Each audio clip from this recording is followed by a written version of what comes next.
सो hi everyone. सो यार देखो, आज अपन बिहार बोर्ड का स्टोरी ऑफ इंग्लिश का चैप्टर 1 कवर कर रहे होंगे। यार देखो, यहाँ से क्वेश्चन आता है, ठीक है। हर साल मेरे हिसाब से 10 12 15 नंबर का क्वेश्चन तो वहीं जाता है। आप जाओ उसमें आपको इसमें मिल ही जाएगा, ऑब्जेक्टिव में आपको क्वेश्चन मिल जाएंगे। मेरे हिसाब से 1 2 3 4 इधर है, फिर पीछे में था, तो मतलब 5 7 क्वेश्चन आपको ऑब्जेक्टिव मिल जाते हैं। फिर से शॉर्ट में आपको इसके 3 4 क्वेश्चन मिल जाते हैं। तो मान के चलो 8 नंबर शॉर्ट में हो गया, 5 नंबर इधर हो गया, 12 15 नंबर आपको स्टोरी ऑफ इंग्लिश से क्वेश्चन आते ही आते हैं। तो मेरे हिसाब से ये ऐसा पोर्शन है, आपके बहुत कम मेहनत करोगे और आपको मिल जाएगा। बहुत बच्चे को लगता है कि यार ये सवाल जनरल सवाल है जो कि ऐसे ही पूछा जाता है, बट ऐसा नहीं है। आपके बुक में है दिया हुआ, इसीलिए आपसे पूछा भी जाता है, ठीक है। जैसे यही आप देख लो, the dash English period is generally considered to be from 1150 AD से 1500 AD। तो आपको पता होना चाहिए कि मिडिल पीरियड है, मिडिल इंग्लिश पीरियड है। सो उसी किताब का अपन चैप्टर 1 कवर करने वाले हैं। कौन सा किताब? तो ये रहा आपका rainbow story of English, class 11th and 12th। ये ऐसा नहीं कि बाहर का किताब है, आपका बिहार बोर्ड में ही चलता है ये किताब, story of English. So let's begin chapter 1। Chapter 1 है आपका हाउ इंग्लिश बिगैन। ओके, तो आते हैं चैप्टर 1 पे। सो chapter 1 how English began. The English language is much younger than Sanskrit, Persian, Greek, Latin and other great classical languages of the past. तो ये बताया जा रहा है कि यार देखो, इंग्लिश लैंग्वेज जो है वो बहुत ज़्यादा पुराना नहीं है। मतलब जिस हिसाब से संस्कृत हो गया, पर्सियन हो गया, ग्रीक हो गया, लैटिन हो गया, तो ये बहुत पुराने लैंग्वेजेस हैं। इनके कंपैरिजन में इंग्लिश बहुत नया है, ठीक है। मतलब संस्कृत पर्सियन से बहुत ज़्यादा पुराने लैंग्वेजेस हैं, इंग्लिश उनके सामने कुछ नहीं है। When these European and Asian languages were ruling the world, the name English and England did not exist. तो ये बताया जा रहा है कि जब ये यूरोपियन एंड एशियन लैंग्वेजेस, मतलब कि Sanskrit, Persian, Greek and Latin, ये सब जब थी वर्ल्ड में, जब ये सब प्रचलित थी, काफ़ी ज़्यादा यूज़ में थी, तो उस समय इंग्लिश या फिर इंग्लैंड नाम की कोई भी चीज़ एग्जिस्ट ही नहीं करती थी। The English we speak today came from the speech of Germanic tribes, Angles, Saxons and Jutes, together called Anglo Saxons. तो ये बताया जा रहा है कि आज के दिन में जो अपन इंग्लिश बोलते हैं ना, वो जर्मनिक ट्राइब्स से आया है। जर्मनिक ट्राइब्स कौन कौन? तो 3 जर्मनिक ट्राइब्स आपको दिया हुआ है, एंजल्स, सैक्सन्स, जूट्स, और इन तीनों को मिला के अपन एंग्लो सैक्सन्स बोलते हैं। तो ये मेरे हिसाब से पूछा जा चुका है पहले भी, PYQ में है, आपके बिहार बोर्ड में पूछा गया है सवाल कि एंग्लो सैक्सन्स में कौन कौन से जर्मनिक ट्राइब्स आते हैं। तो एंगल्स, सैक्सन्स एंड जूट्स, ठीक है, ये तीनों जर्मनिक ट्राइब्स हैं आपके। Who invaded England in the 5th century and gave the country it's name and it's language. तो जर्मनिक ट्राइब्स 5th century में इंग्लैंड को इन्वेड किए थे, मतलब इंग्लैंड पे कब्जा किए थे, एंड फिर उसी टाइम उस पार्ट ऑफ लैंड को, उस देश को एक नाम दिया गया जो कि अपन इंग्लैंड बोलते हैं, और उसे एक भाषा दिया गया। मतलब भाषा दिया क्या गया, इन्हीं के भाषा से वो इवॉल्व करते करते इंग्लिश बन गया। तो वही उनकी भाषा को इंग्लिश बोला जाने लगा, और उस जगह को, ज़मीन को इंग्लैंड बोला जाने लगा। तो कब हुआ? जब जर्मनिक ट्राइब्स ने इन्वेड किया, कब्जा किया, कहाँ पे? इंग्लैंड को। The Anglo Saxons were Germanic people who lived in north and west Europe, present day Denmark, Germany and Holland. तो वो जो एंग्लो सैक्सन्स लोग थे वो जर्मनिक पीपल थे, जर्मन के लोग थे ना, क्योंकि वही जर्मनी के लोग ही तो आए थे, इंग्लैंड पे कब्जा किए थे, तो उनको एंग्लो सैक्सन्स अपन बोल रहे हैं। तो Anglo Saxons were Germanic people who lived in north and west Europe.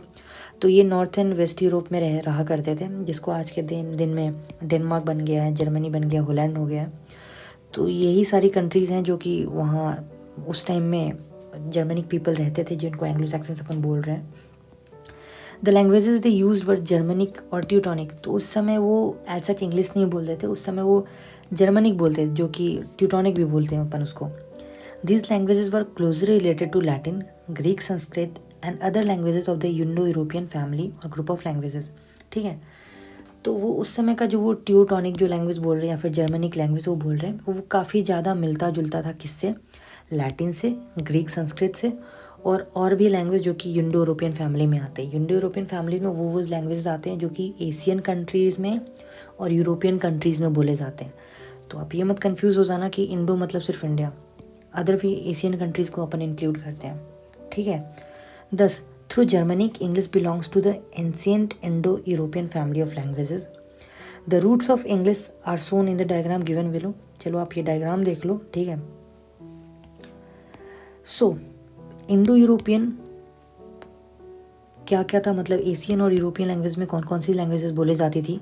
तो जर्मनिक बोला जाता था, लैटिन बोला जाता था, ग्रीक बोला जाता था, बैल्टोसोलाविक बोला जाता था, पर्शियन संस्कृत बोला जाता था, ठीक है। तो जो जर्मनिक लैंग्वेज था वो इवॉल्व होकर आपका बना वेस्ट जर्मनिक, वेस्ट जर्मनिक से बना आपका old English, and old English अब फाइनली आपका इंग्लिश बन गया। और वहीं पे ये सारी लैंग्वेजेस ख़त्म हो गई, एक्सटेंट हो गई अब। और जो पर्शियन और संस्कृत था ये इवॉल्व होकर मॉडर्न डे लैंग्वेजेस बन गए, जैसे कि हिंदी हो गया, पंजाबी हो गया, बंगाली हो गया, असमीज़ हो गया, उड़िया हो गया, गुजराती हो गया, मराठी हो गया, समझे। तो ये तीनों लैंग्वेजेस आपके एक्सटेंट हो चुके हैं। जैसे आप किताब पढ़ते होगे तो उसमें लिखा होता है कि डिराइव्ड फ्रॉम ग्रीक वर्ड चाहे लैटिन वर्ड। तो बिकॉज ये तीनों लैंग्वेज डेड हो चुके हैं, जर्मनिक बन गया आपका इंग्लिश, और ये सब बन गया आपका आज के दिन का हिंदी, पंजाबी, बंगाली, ये सब। आगे बढ़ते हैं। The Germanic invaders were called sections by the natives of England. तो देखो क्या बोला मैं कि ये एक पार्ट ऑफ लैंड था जो कि अपन इंग्लैंड बोल रहे हैं, ठीक है।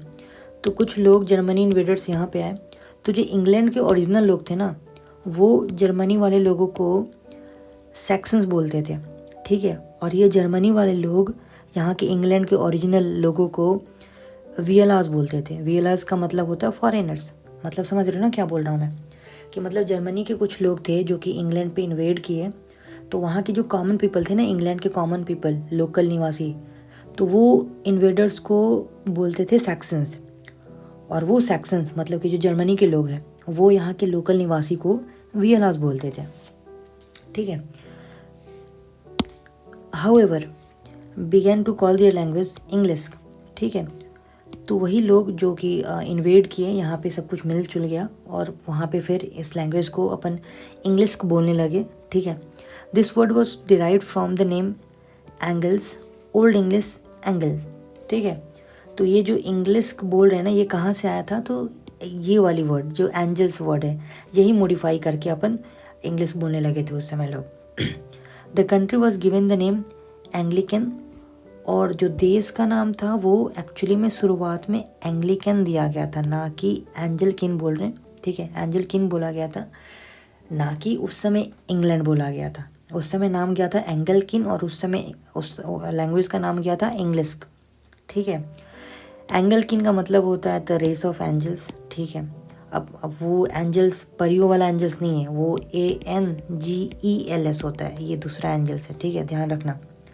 From about 1000 AD, the name England or the land of angels came into use in place of Anglican। और फिर बताया जा रहा है कि 1000 AD के बाद से इंग्लैंड बोला जाने लगा, किसके जगह पे? एंग्लिकन। तो बताया ना अभी मैं कि उस पार्ट ऑफ लैंड को उस समय एंग्लिकन नाम रखा गया था, बट 1000 AD के बाद उस देश को इंग्लैंड बोला जाने लगा, ठीक है, जिसका मतलब होता है the land of angels.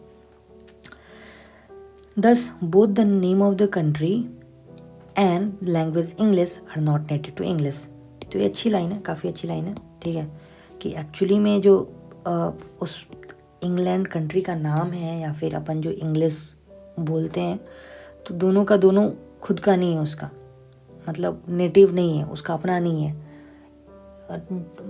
Germanic tribes लोग आए थे और उन्होंने ही उस पार्ट ऑफ लैंड को, उस ज़मीन को एक नाम दिया इंग्लैंड, मतलब ठीक है, नाम कुछ और दिया था, एंग्लिकन उन्होंने बोला था, जो कि बाद में इंग्लैंड बोला जाने लगा। और उन्हीं लोगों ने वहाँ की लैंग्वेज को भी नाम दिया था, उन्होंने बोला था इंग्लिश, और धीरे धीरे जाके बन गया क्या? इंग्लिश। सो फिर अब आपके थोड़े बहुत एक्सरसाइजेज, ठीक है। तो ठीक है, आप एक्सरसाइजेज ये कर लेना सेम एज इट इज़, ये कॉपी पेस्ट लाइन है यहाँ पे, ठीक है। जैसे इंग्लिश लैंग्वेजेस तो यंगर दैन पर्सियन सबसे पहले ही दिया हुआ था ना, ये तो English language much younger than Sanskrit, Persian वगैरह वगैरह।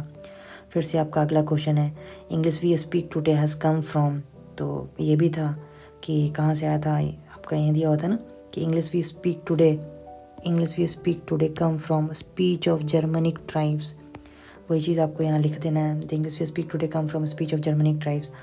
Anglo Saxons for Germanic people, ये भी आपका यहीं पे दिया हुआ था, Anglo Saxons for Germanic people, ठीक है। फिर आपका यहाँ पे through Germanic English belongs to ancient Indo European family of languages. तो आप देख लो एज इट इज़ सेम जो यहाँ पे दिया हुआ है, ये आपको यहाँ पे दिया हुआ है। और फिर उसके बाद answer this question very briefly है, तो देख लेना, बहुत ईजी है, ठीक है, कर लोगे आप, बहुत आराम से कर लोगे।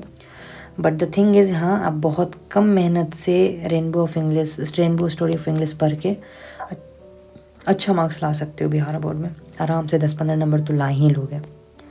So this was all about, thank you, है ना।